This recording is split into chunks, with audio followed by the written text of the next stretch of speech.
আন্তর্জাতিক সংবাদে আপনাকে স্বাগতম। জানিয়ে দিব বিশ্বের আলোচিত কিছু গুরুত্বপূর্ণ আন্তর্জাতিক সংবাদ। যুক্তরাষ্ট্র এবং ইসরায়েলের মধ্যেই এবার শুরু হতে পারে নতুন সংঘাত। ইসরায়েলের প্রধানমন্ত্রী বেনিয়ামিন নেতানিয়াহুর তীব্র সমালোচনা করলেন যুক্তরাষ্ট্রের পররাষ্ট্রমন্ত্রী অ্যান্টনি ব্লিংকেন।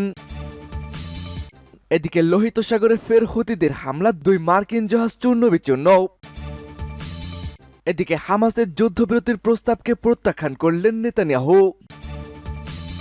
জানিয়ে দিব ইউক্রেনীয় শহর আভদিভকা দখলের দ্বারপ্রান্তে রয়েছে রাশিয়া, পালিয়ে যাচ্ছে শত শত ইউক্রেনীয় সেনা। সর্বশেষ জানিয়ে দিব বাংলাদেশ সীমান্তের কাছে মিয়ানমার বাহিনীর 2 চৌকি আরাকান আর্মির দখলে, আত্মসমর্পণ ছাড়া আর উপায় নেই জান্তা প্রশাসনের। দর্শক, শুনছিলেন সংবাদ শিরোনাম, এবারে জানিয়ে দিব বিস্তারিত।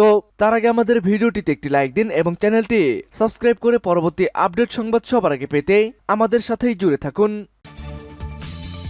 যুক্তরাষ্ট্রের পররাষ্ট্রমন্ত্রী অ্যান্টনি ব্লিংকেনকে অপমানিত করায় এবার ইসরায়েলের প্রধানমন্ত্রী বেনিয়ামিন নেতানিয়াহুর তীব্র সমালোচনা করেছে যুক্তরাষ্ট্র। ইসরায়েলের তীব্র সমালোচনা করেছেন মার্কিন পররাষ্ট্রমন্ত্রী অ্যান্টনি ব্লিংকেন। গাজা উপত্যকায় ইসরায়েলি হামলা বন্ধ নিয়ে ফিলিস্তিনি প্রতিরোধ আন্দোলন হামাসের প্রস্তাব ইসরায়েলি প্রধানমন্ত্রী বেনিয়ামিন নেতানিয়াহু প্রত্যাখ্যানের পর বুধবার রাতে তিনি এক সংবাদ সম্মেলনে এই সমালোচনা করেছেন। ইসরায়েলকে কঠোর ভাষায় ভৎসনা করেছেন মার্কিন পররাষ্ট্রমন্ত্রী।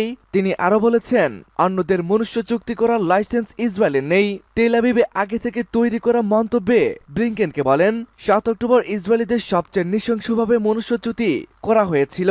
এরপর থেকে প্রতিদিন পণবন্দীদের মনুষ্যচ্যুতি করা হচ্ছে, তবে এটা অন্যদের মনুষ্যচ্যুতি করার লাইসেন্স হতে পারে না।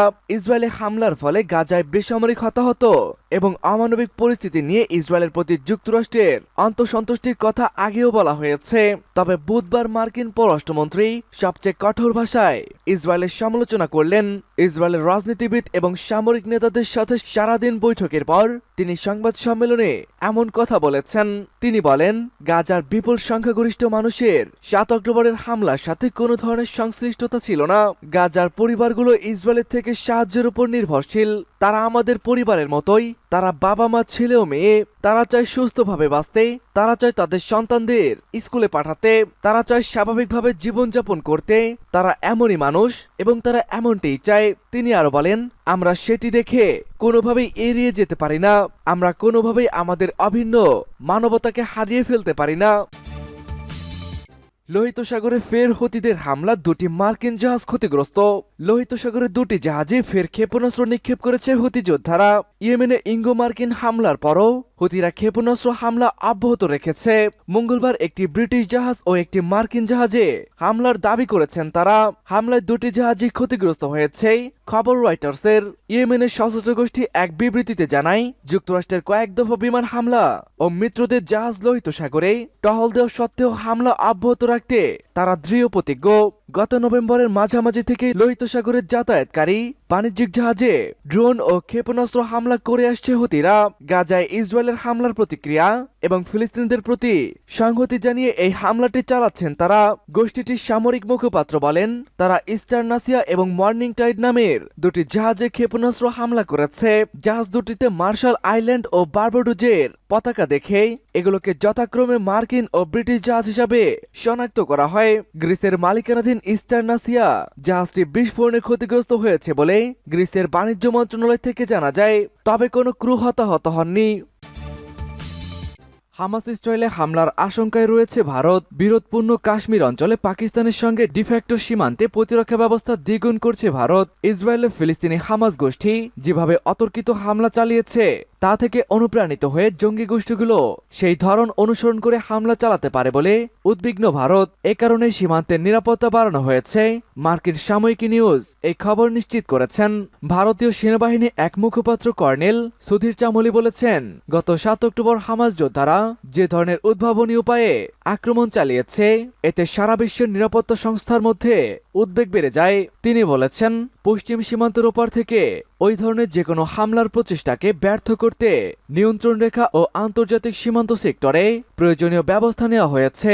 নিয়ন্ত্রণ রেখা হলো কাশ্মীর জুড়ে 500 মাইল বিস্তৃত এক সীমানা, যা পারমাণবিক অস্ত্রধারী দুই প্রতিবন্ধী দেশ ভারত ও পাকিস্তানকে বিভক্ত করেছে। ইসরায়েল ও হামাস নিয়ন্ত্রিত গাজা উপত্যকারও এরকম 40 মাইল বিস্তৃত এক সীমান্ত দ্বারা বিভক্ত। এই নিয়ন্ত্রণ রেখাগুলোতেই বিদ্রোহী কার্যকলাপের পাশাপাশি সংঘর্ষের ঘটনাও ঘটে। কিন্তু অক্টোবরে হামাসের হামলা ইসরায়েল ফিলিস্তিন সহিংসতাকে নতুনভাবে তীব্রতর করেছে, আর এই সহিংসতা এখনো চলছে। কাশ্মীর সীমান্তে এ ধরনের ভয়াবহ সহিংসতা মোকাবেলার জন্যই বেশ কিছু পদক্ষেপ গ্রহণের কথা জানিয়েছে চামলি।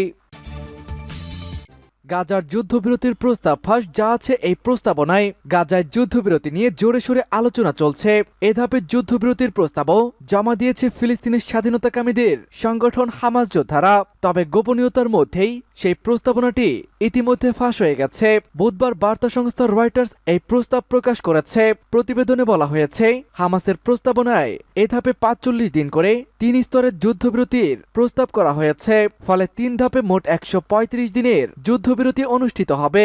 গত সপ্তাহে কাতার ও মিশরের মধ্যস্থতায় ও যুক্তরাষ্ট্রের পৃষ্ঠপোষকতায় এ নিয়ে আলোচনা হয়। প্রস্তাব অনুসারে যুদ্ধবিরতির সময় উভয়ের মধ্যে বন্দি বিনিময়, গাজাকে পুনর্গঠনের কাজ, উপত্যকা থেকে ইসরায়েলের সৈন্যদের সম্পূর্ণভাবে প্রত্যাহার এবং মরদেহ আদান প্রদান করা হয়েছে।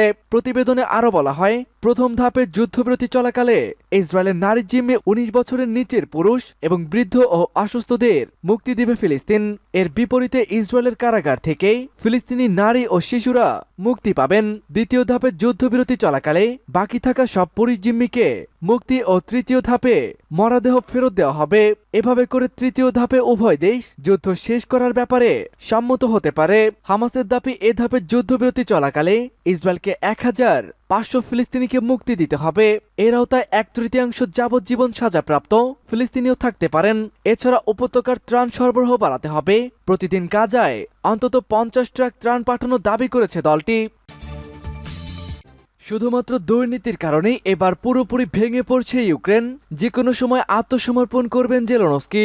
ইউক্রেনের দুর্নীতি নিয়ে সর্বশেষ যে তথ্যটি ফাঁস হলো সেটি একটি জটিল গল্প। এই কেলেঙ্কারিটা ইউক্রেনের প্রতিরক্ষা মন্ত্রণালয়কে ঘিরে রেখেছে। 1 লাখ মর্টার শেলের মূল্য প্রায় $40 মিলিয়ন, যা কিনতে অর্থ পরিশোধ করা হলেও মর্টার শেলগুলো সরবরাহ করা হয়নি।